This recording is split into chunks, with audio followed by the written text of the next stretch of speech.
It seems like a really good time for horror at the moment with Get Out, Raw. Apparently Stephen King's It trailer broke records.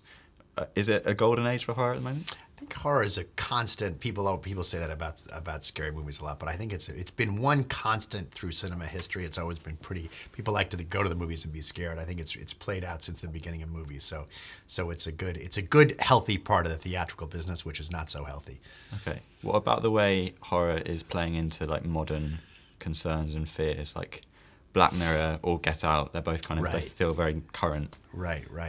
Well, I actually think it started before John Carpenter, but John Carpenter certainly had a lot to do with putting social issue messages into genre movies. I feel like to a certain degree we laid the groundwork with The Purge for Get Out, right? The Purge is really about America's crazy relationship to guns, and guns gone wild essentially is what The Purge is as a cautionary tale, and it kind of laid the groundwork for Get Out. But I certainly love, all our movies don't have a social message, but I love the ones that do, and I'd love to do more of them. Do you think it's also kind of funny? Like I've seen, Rick and Morty, that sort of plays on a lot of horror tropes, and there's parts of Get Out that are really amusing. Like, is that a line you like to tread with your films? Between comedy and horror? Yeah. Yeah, I do. I think that I'm not interested in making horror comedies, but I'm very interested in making scary movies with funny parts. Insidious, Specs and Tucker are like a comedy duo, plunked in the middle of this kind of very scary supernatural movie. There's scenes in Paranormal Activity 3 has as many laughs as it does. Paranormal Activity 3 has as many laughs as it does scares. And I think Get Out, it's more scary than funny, but there's a lot of funny stuff in it. And what I think is that the genre moments play much better when you have an audience laugh, they kind of relax. And then when a genre element comes in, it's more effective because you're not ready for it. So the comedy keeps the audience off guard. So I think it's really, we don't have it, again, in all of our movies, but I think the most more successful scary movies have a good amount of funny things in them too.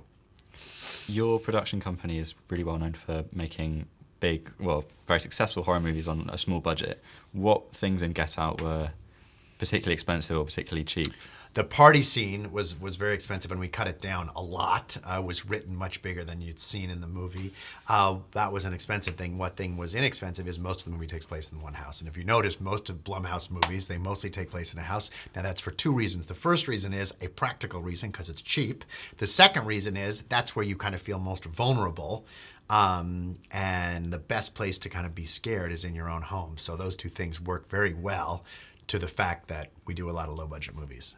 Do you think there's room for a sequel for Get Out? I can't imagine what the sequel to Get Out would be. I would never make a sequel unless Jordan wanted to do one. He's dabbled with a couple ideas, but it's entirely up to him. If he wanted to do one, I would do it in a second. But I would never push him to do one. I would never have anyone else do one. I really feel my gut is there's like a cousin to Get Out more than a sequel, but we'll see. What did you make of Samuel L. Jackson's comments about Daniel Kaluuya's casting?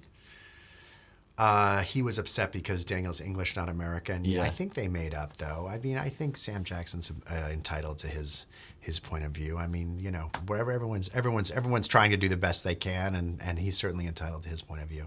I don't agree with it, but he's entitled to it. I know you're involved in Halloween, which is a sequel to the second Halloween. Halloween, it's kind of a reboot, okay. But we're kind of looking at a reboot of the first movie as opposed to a sequel to any of the movies. But what were you going to ask? John Carpenter's involved, is he not? Yeah, I didn't want to do Halloween unless John Carpenter was involved. So I went to the rights holders. I said, I really want to redo Halloween, but I don't want to do it unless we have John Carpenter. They said, well, you're not going to get John Carpenter. I said, well, let me give it a shot. And I met John Carpenter. We had a very quick meeting. We met for 15 minutes, but he agreed. And he agreed to executive produce it. And when he agreed, I thought it would be a great thing to do. So hopefully we won't disappoint with the movie. Okay. Can you reveal anything about casting? Or I can reveal nothing about Halloween except I promise it'll be good. Okay. That's the end of our time. Good. Thanks very much. Thank you.